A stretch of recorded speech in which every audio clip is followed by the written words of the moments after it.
President Trump about to go on a police ride along in Washington D.C. I'm for it, man. I'm here for it, man. He gonna do his Ice Cube and Kevin Hart right along, man. On August 21st, 2025, President Donald Trump announced he would join Washington D.C. police and National Guard troops for a nighttime patrol in the nation's capital, a high-profile move to spotlight his controversial federal takeover of D.C. Metropolitan Police Department, initiated on August 11th to combat what he claims as rampant crime.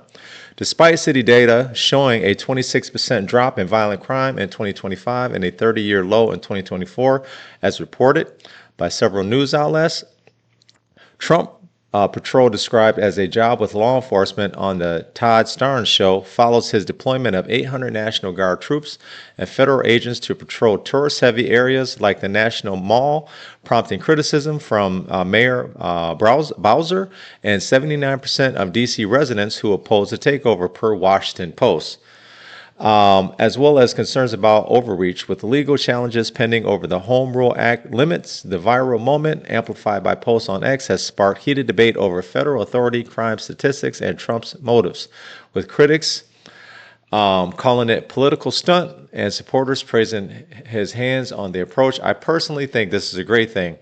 And when you look at people who are actual residents in the interviews that I've seen, they're happy that the president has made this a priority. He has made the citizens in DC, he made their safety a priority. There's a lot of things that's going on out there. DC is a problem, and President Trump is doing something about it. I'm all for it. I don't know why you would want the president not to try to clean up the streets of DC. I think this is a great thing. I think a lot of citizens are feeling more safe, and they're expressing themselves. So let's take a quick look. I love it. I know your stuff here. Whoops. Well, guys, this just in. Fox can confirm that President Trump will go on patrol tonight in our nation's capital with law enforcement and military personnel at his side. President Trump broke the news today in a radio interview, and we expect more reportable details shortly. Shannon, an incredible development. We know that the Vice President and the Secretary of Defense walked through Union Station earlier, highlighting the troublesome situation there. Tonight, the President. Very interesting, because normally the streets of D.C. at night, we do not generally run around there in certain sections. I'll be very interested to see which sections of the city he actually goes to. But I think this is just kind of putting the cherry on top of the sundae, that they want to show there are ways to clean things up in a city. And I think they're very much signaling that this is potentially coming to other blue cities and blue states, which the left is very worried about. This also demonstrates, in my opinion, Joe, that the president, as always, is seeking to serve the American people. Yep. This is not, as the libs claim, a king federalizing D.C. No, this is someone who cares deeply about the safety of those residents there, and walking among them, he's proving them. Always judge somebody, Emily, not on their words, but their actions, especially a president. And Joe Biden last year at this time was on a beach in Delaware for an extended period of time.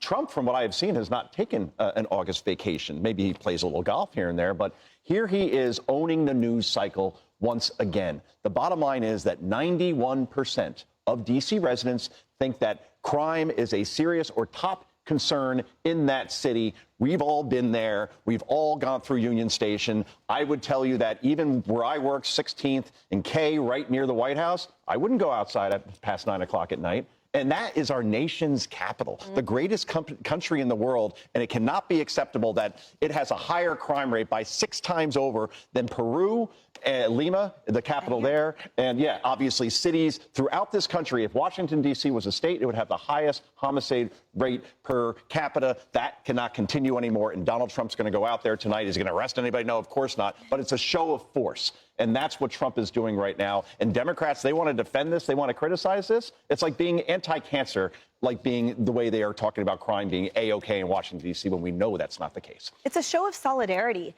to Joe's point, Doctor, that the president is not levying these decrees from inside a gated White House. He is out there with the other residents saying, your safety is important to me.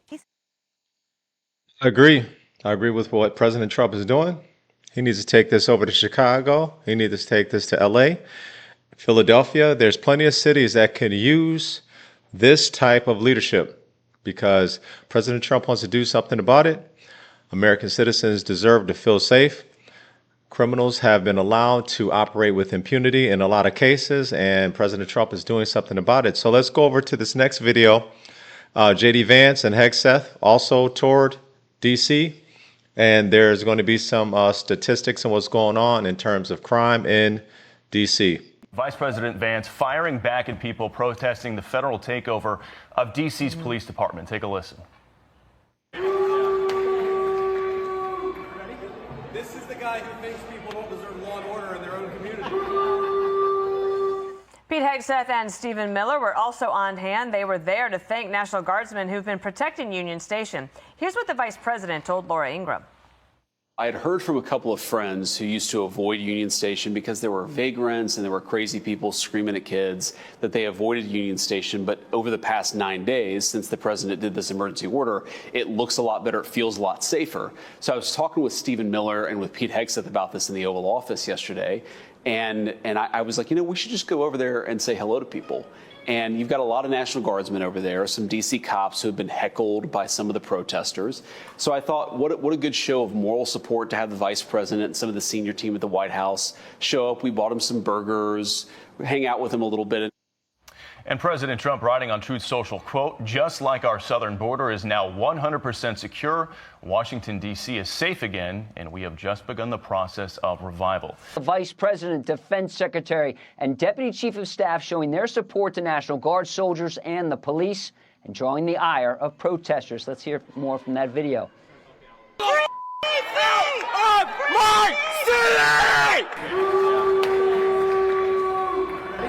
This is the guy who thinks people don't deserve law and order in their own community. I know that we've traded now some violent, crazy people who are screaming at kids with a few crazy liberals who are screaming at the vice president, but I think that's a very worthwhile trade to make because we want our people to be able to enjoy our beautiful cities. Now, for context, Bill, last year the murder rate in Washington, D.C. was nearly 4 times higher than in your home in Los Angeles and nearly 6 times more than where you are right now in New York. D.C. police claims violent crime is down 27% this year. The Justice Department would like a word and is now investigating those numbers. Now, since this new show of force in D.C. with the National Guard and feds patrolling the streets, violent crime is down 30% and robbery down nearly 50%. Attorney General Pam Bondi providing an operational update this morning on X, posting, we've now made a total of 630 arrests and seized 86 illegal guns in D.C. 53 arrests were made yesterday, plus 24 ICE arrests and 10 guns taken off the streets. Robbery is down 48%, homicide is down 33%, and motor vehicle theft is down 30% compared to the 7 days prior. It's making an impact. The citizens that are in these communities, that are in these crime-ridden communities, I'm sure love to see what President Trump is doing. A lot of these people are praising President Trump. The people that are not praising him it's just political, strictly political. Providing an operational update this morning on X, posting, we've now made a total of 630 arrests and seized 86 illegal guns in D.C. 53 arrests were made yesterday, plus 24 ICE arrests and 10 guns taken off the streets. Nice. Here's Stephen Miller. We're going to dismantle those networks, and we're going to prove that a city can serve for the law-abiding citizens who live there. We are not going to let the communists destroy a great American city, let alone the nation's capital. Miller also referred to those protesters as, quote, elderly white hippies, Bill. We're going to go to families here who are actual victims of violent crime in D.C. You have the actual people that are praising President Trump for what he's doing and his administration for what they're doing, and they love to see that that the law enforcement there has help and that their city is under at least more control and crime is declining. So let's take a look. Also, as they ramp up their efforts, we're reminded of the painful reality for the victims and families who have been impacted by violent crime in our nation's capital.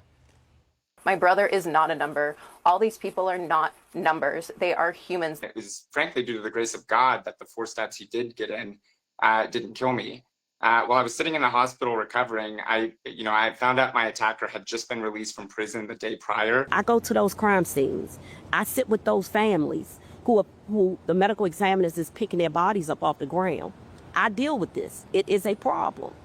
I deal with the fact of me having a paralyzed son, the mental anguish that he goes through. I looked at Eric's ashes and I said, Eric, you haven't died in vain. Things will change so other people are safe when they go visit DC or work in DC. And that's my goal, to make people safe. Griff Jenkins has more for us in Washington. Hi, Griff. Hey, Jana, good morning. And while the stats show this 30-year low in violent crime here in D.C., the reality on the streets tells a very different story. And for many victims of crime, this is personal. In the books. Asia Tamimi lost her husband 4 years ago, and her sons have been victims of gun violence. My husband first. It was the 1st of January of 2021. He was trying to help an elderly man, and he was stabbed to death. My son, somebody came up behind him and shot him 8 times, twice in the head, 6 times in the body, and he's a paraplegic now. So, believe me, gun violence is personal for me. When you hear from city leaders and others that crime is actually down, are you seeing that? No, I'm not seeing it. We're seeing carjackings, the violence in the communities. So we were advocating then for the National Guard to come out, but they said there was no need. But think about how many lives could have been saved just having them on the scene. And Asia says still to this day, she's not heard from one detective about those crimes committed against her family. Now, for Tempe Satcher, another D.C. resident, her son BJ was gunned down in a random drive-by shooting on the way to work 2 years ago, and she does not feel that crime has calmed down. Just today, a young lady was shot over on 15th Street in Northeast D.C. Does that seem like crime gone down? With all the things that are going on with our president, sending the National Guards out, I don't have a problem with that personally, because if MPD can't do it and they need help, then I'm glad they're able to get the help. And Mayor Bowser says her police force has 3,100 officers. She wants to get it up to 3,800. D.C.'s police chief says, in the meantime, she's welcoming federal assistance. This is a great opportunity for us to build upon continuing to drive down crime with our federal law enforcement partners. What we're going to do is build upon that and working collaboratively with our U.S. Marshals, our DEA, and all of the other federal partners here to ensure that we're placing resources around our city in those areas where we've seen an impact, that's increasing crime. One important point, Dana, that both Asia and Tempe stressed to me in the solution to solving youth crime, it begins in the home with parents and mentors. The gentleman was right. It starts in the home. It starts with the parents. And I think parents should be held accountable, man. There's been talk about that, because what's happening is you have these underage kids that's committing a lot of these crimes with impunity. In some cases, it's like they get a slap on the wrist, man. I think it's time that some of these underage criminals be treated as adults.